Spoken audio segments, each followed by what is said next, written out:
네, 김치영입니다. 상반기 뛰어난 활약을 보인 애널리스트 모시고 하반기 전략 확인해보는 시간입니다. 네, 상반기 한경 베스트 애널리스트 오늘은 철강 금속 분야에서 1위를 차지한 하나증권의 박성봉 연구위원 모셨습니다. 어서 오세요. 네, 반갑습니다. 네, 먼저 축하드립니다. 네, 감사합니다. 네, 일단 베스트 애널리스트를 차지하신 비결이 있으시다면 어떤 게 있는지 궁금한데요. 네, 일단 뭐 저희 섹터 내에서 뭐 특별한 이슈가 발생했을 때마다 저희가 보고서를 통해서 꾸준히 시장과 소통을 하려고 노력을 하고 있고요. 네. 그리고 그 과정에서 이제 웬만하면 이제 다른 애널리스트 분들의 그 의견을 좀 배제를 하고 시장에 휩쓸리지 않고 저만의 좀 고유한 의견을 좀 제시를 하기 위해서 노력을 좀 많이 했었습니다. 그래서 네.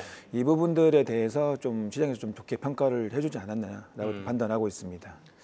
사실 증권사들 모여 있는 데서 다른 의견에 귀 안 기울이고 자신 의견 한다는 게 쉬운 일은 아닌데요. 우리 박 애널리스트께서는 그 부분을 좀 평가받은 것 같다라고 말씀 주셨고요. 자, 그러면 이 철광업계 쪽에 대한 이슈들을 좀 점검을 해봐야 될 텐데 최근에 철광석 가격은 계속해서 하락 기조인 것 같고요. 그렇죠. 그리고 이제 중국 업체들의 저가 공세 때문에 이익 부분도 조금 어려움이 있는 것 같고 전반적으로 주변 분위기가 그렇게 좋지 않다 이렇게 보여지는데요.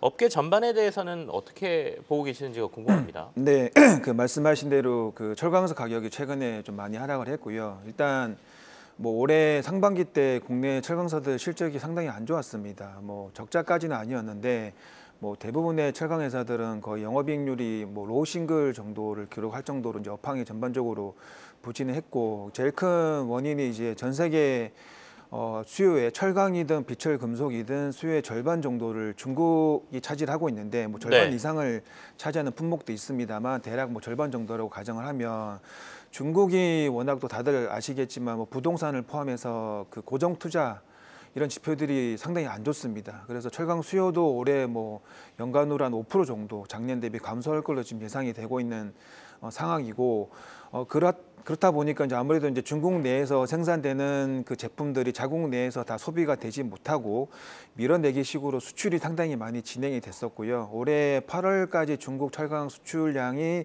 전년 동기 대비 대략 한 20% 정도 증가를 했습니다. 그래서 그 부분도 그 물량 중에서 상당 부분은 또 국내로 또 수입이 많이 되면서 네. 아시겠지만 한국도 철강 전방 산업 경기가 그렇게 좋지는 않거든요. 뭐 건설이 특히나 안 좋은 상황이고 뭐 자동차나 이런 부분들도 딱히 좋은 상황이 아닌 상태에서 중국산 철강 수입이 워낙 많이 되다 보니까 아무래도 이제 철강사들이 이제 실적에 있어서 압박을 느낄 수밖에 없는 상황이 상반기 동안 계속 유지가 됐다라고 좀 보시면 될 것 같고요. 네. 네, 무엇보다도 중국의 부동산 경기를 중심으로 한 수요 부진이 큰 문제가 되고 있다라고 말씀해 주셨는데 뭐 상황이 이렇다 보니까 중국에서 감산 이야기도 또 나오고 있지 않습니까? 이러한 부분이 어느 정도 기회가 될 수 있을지 최근 인터뷰를 또 하셨던데 여기에 대한 코멘트 그렇다면 뭐 의미 있게 바닥을 잡아갈 수 있는 시점인지 구체적으로 좀 설명을 해주신다면요. 네, 일단 뭐 저희가 수요 관련해서는 그 중국 부동산 시장이 좀 의미 있게 회복되기는 올해 중으로는 저희도 솔직히 말씀드리면 좀 어렵다고 네. 판단하고 있고요. 저희 리서치 센터 내에 중국 이코노미스트도 비슷한 비율을 지금 제시를 하고 있는 상태입니다. 그래서 뭐 철강 수요도 물론 계절적으로 이제 9월 중순이면 비수기는 다 끝났고 네. 이제 성수기에 들어가기 때문에 뭐 최소한 뭐 7, 8월 달 한참 비수기 때보다는 수요가 조금은 개선이 될 거라고 예상은 하고 있지만 기본적으로 부동산으로 들어가는 건설용 강제 수요가 워낙 나쁜 상황이기 때문에 뭐 의미 있게 수요가 개선되기는 조금 어렵지 않겠느냐 이런 판단하고 있고요. 그리고 말씀하신 대로 감산 관련된 부분은 이미 그 중국 철강 가격이 올해 내내 계속 하락을 했고요. 그렇다는 얘기는 수익성이 상당히 많이 나빠졌다라는 얘기입니다. 그래서 중국 철강사들 거의 상당수가 지금은 적자까지 이제 나는 구조가 됐기 때문에 이미 올해 뭐 2분기 중반부터 이제 철강사들이 자발적으로 생산을 줄이고 있는 상태고요. 뭐 이런 상황은 연말까지도 계속 공급은 줄어들 거라고 예상을 하고 있습니다. 근데 말씀드렸다시피 수요 부진이 워낙 좀 크기 때문에 네. 감산을 하더라도 그거를 좀 뒤엎기는 조금 네. 어렵지 않겠느냐라고 좀 판단하고 있습니다.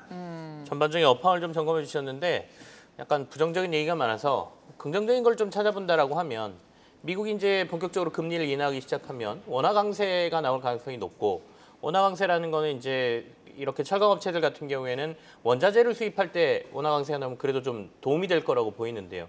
그러면 이익적인 부분이나 이런 데 있어서 좀 긍정적인 역할을 하지는 않을까요?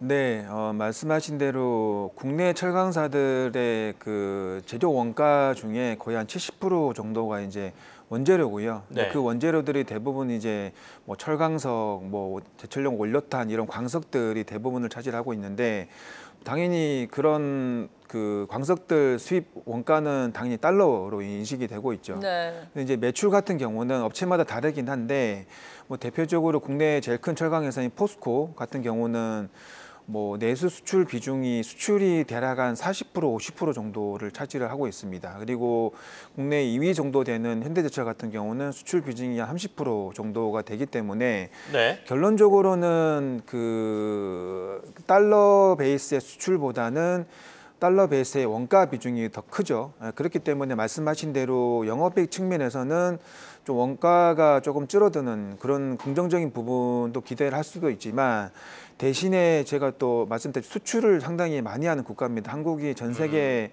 철강 수출에 있어서 한 5위 정도를 차지할 정도로 수출을 많이 하고 있는데 이게 원화가 강세가 되면 뭐 당연한 얘기겠지만 수출 경쟁력이 떨어지는 거거든요. 그래서 뭐 무조건 긍정적이다라고 좀 보기는 좀 어렵다라고 좀 말씀을 드리겠습니다. 네, 네. 동전의 양면이 좀 있습니다. 어제 또 미국의 대선 후보들 TV 토론회가 있었는데 관건은 산업에 있어서 뭐 관세라든지 또 규제 아니겠습니까? 미국의 대중 견제가 계속해서 이어지고 있는 가운데 철강에 대해서도 또 규제를 강화할 수 있는 요인도 있잖아요. 물론 중국 수요가 너무 부진해서 이 부분이 악재가 되고 있는 가운데 이 부분이 얼마나 또 호재가 될 수 있을지는 모르겠지만 어떻게 판단을 하고 계십니까?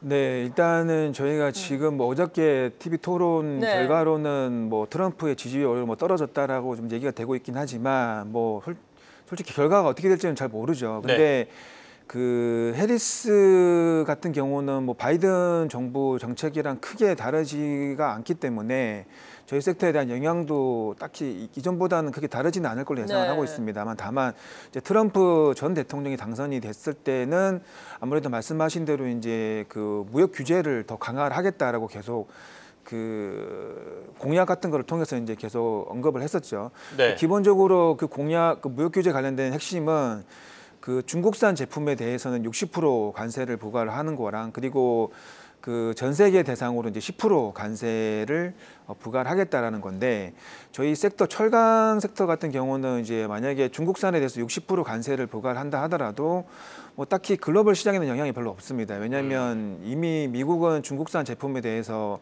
뭐 특별 관세를 통해서 상당히 높은 관세를 예전부터 한참 전부터 부과를 해왔기 때문에 중국산 제품 수입 비중이 한 2% 정도밖에 안 됩니다. 그래서 이거를 뭐 수입 규제를 만약 60% 관세를 추가로 부과를 하더라도 뭐 딱히 영향은 거의 없다라고 봐도 무방할 것 같고요. 대신에 전 세계 제품에 대해서 10% 추가 관세를 부입을 하게 되면 이 부분은 아무래도 좀 영향이 있을 수밖에 없죠. 만약에 미국 내에서 수급이 타이트해질 가능성이 높고 그 물량들이 다른 제3국으로 이제 유입이 될 가능성이 좀 있는데 그 트럼프 전 대통령이 처음에 집권했을 때 당시에 이제 철강에 대해서 그 무역확장법 232조라는 조항을 들어서 이제 전 세계 대상으로 수입 관세를 일괄적으로 25%를 부과를 했었습니다. 네. 근데 그 제도가 지금까지도 유지가 되고 있고요. 물론 뭐 일부 국가들, 뭐 유럽이나 영국, 일본 이런 국가들은 이제 관세를 면제해주는 대신에 뭐 쿼터를 부과하는 방식으로 지금 변경이 되긴 했지만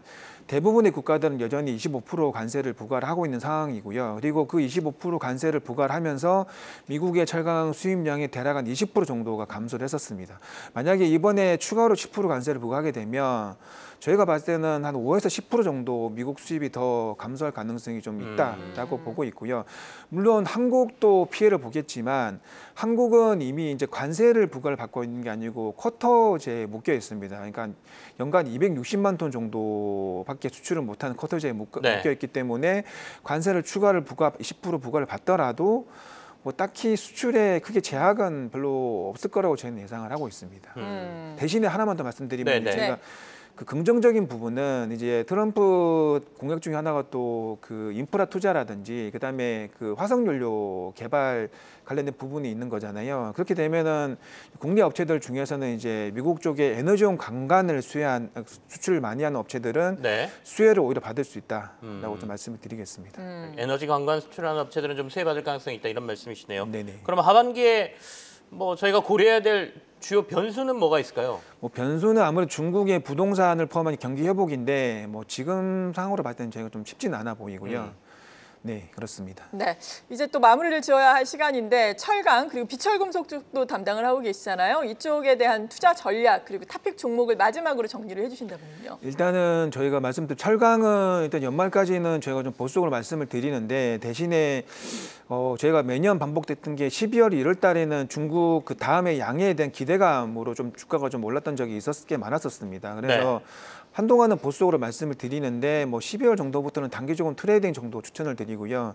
제가 탑픽은 고려아연을 계속 탑픽으로 말씀을 드리는 게 실적이 2분기도 엄청 잘 나왔고 3분기도 상당히 좋은 실적이 예상이 되고 있기 때문에 뭐 일단 고려아연 위주로 지금 가져가자라고 좀 계속 말씀을 드리겠습니다. 네, 고려아연은 올해도 뭐 추세가 나쁘지 않고 긍정적인 양상인데 목표 주가는 67만 원까지 제시를 해주고 계십니다. 지금까지 철강 금속업종 한경 베스트 애널리스트 1위를 차지하신 박성봉 하나증권 연구위원과 함께했습니다. 감사합니다. 네, 감사합니다.